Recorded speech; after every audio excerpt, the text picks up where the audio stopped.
Welcome, Ultimate Hoops. I'm here with Sean Richardson. We got our weekly recap special. Going to break down a little Schaumburg and Bloomingdale matchups. Sean, Monday night, we got week 2. A couple new teams joining the mix this week. Team Harris, also known as Lights Out, and new free agent team. Did you see anything out of those two teams that surprised you?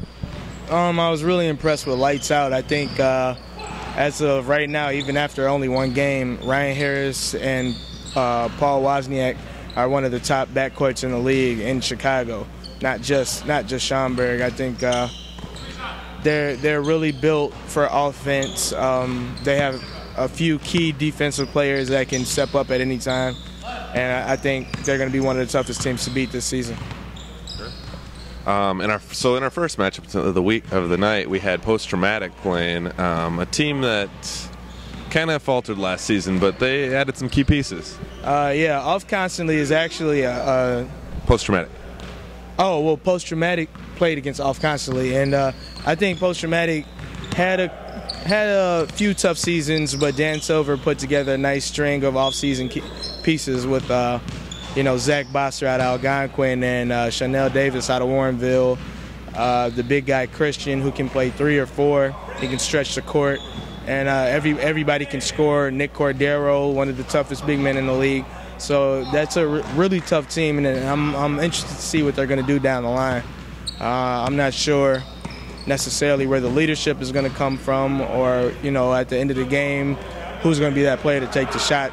They kind of remind me of like a Denver Nuggets or something, where they got a lot of above-average players, but nobody necessarily that's a superstar. So we'll see what happens. Post-traumatic.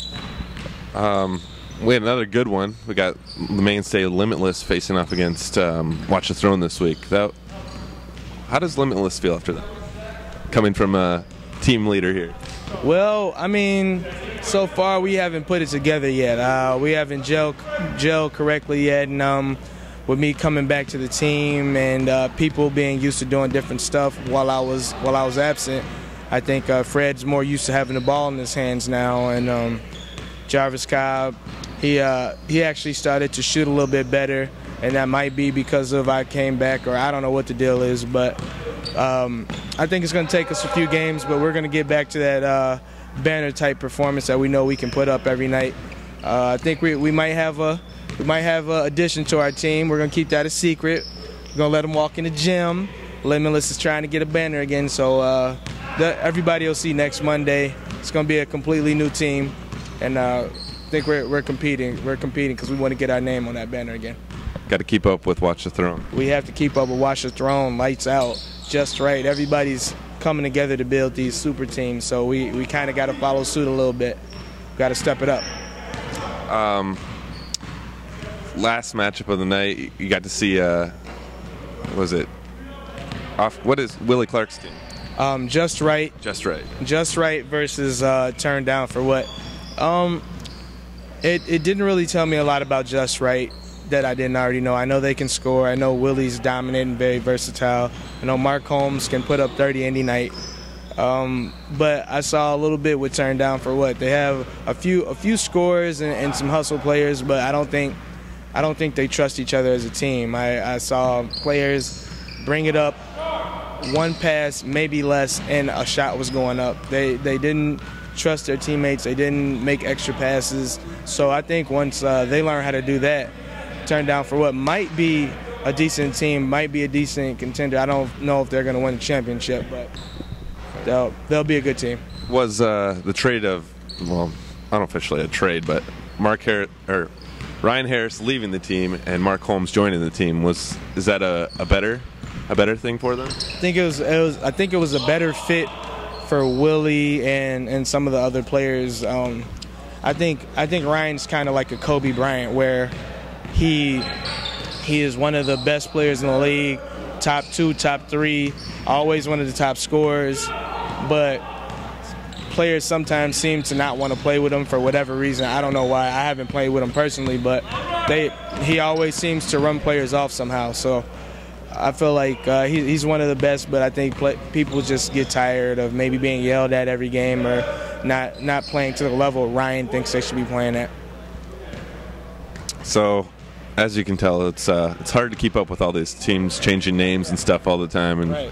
keeping with these here at Schaumburg. So, let's go over to Bloomingdale, where pretty much have kind of a lot of the same teams around, team names at least. Right. We had the first game. You saw a very big team in Team America going against the champions, Unlimited Edition. What did you see out of both of them? Limited edition, I like the pieces that they picked up. Given that Mitch Sabat is gone this season, just had a new child. Congratulations, Mitch. But they had picked up John Jacobs, who I thought is a really underrated point guard in Schaumburg, but he moved over to Bloomingdale, and he's able to be more of himself, play his game.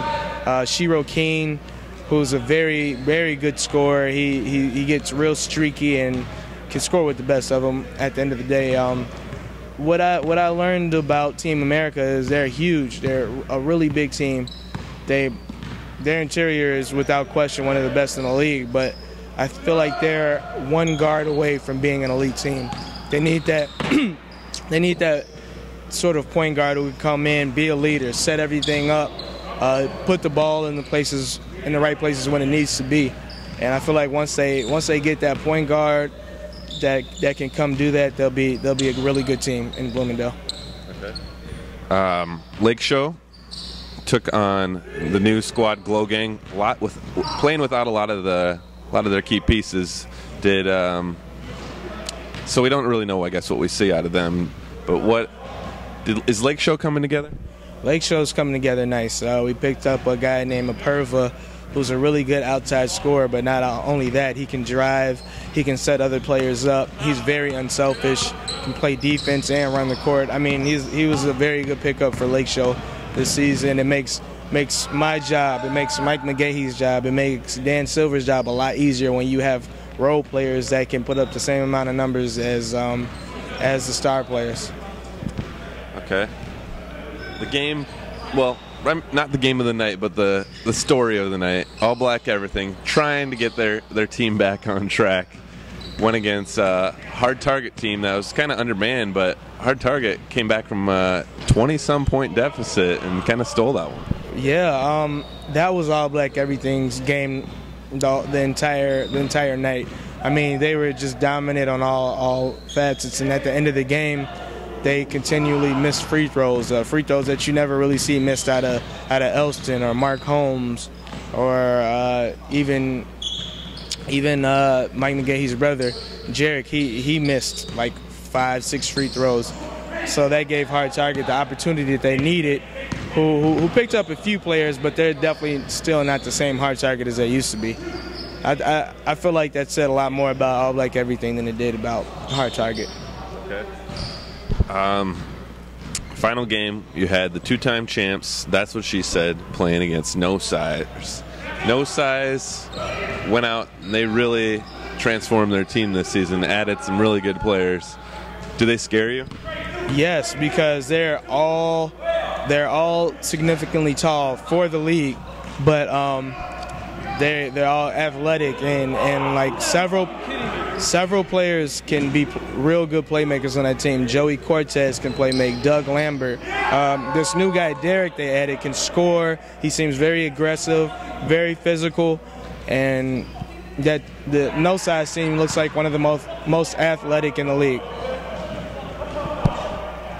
So there it is this week. We got Sean breaking down both leagues as usual. Stay tuned for week 3, and we'll see where it goes from here. Season out.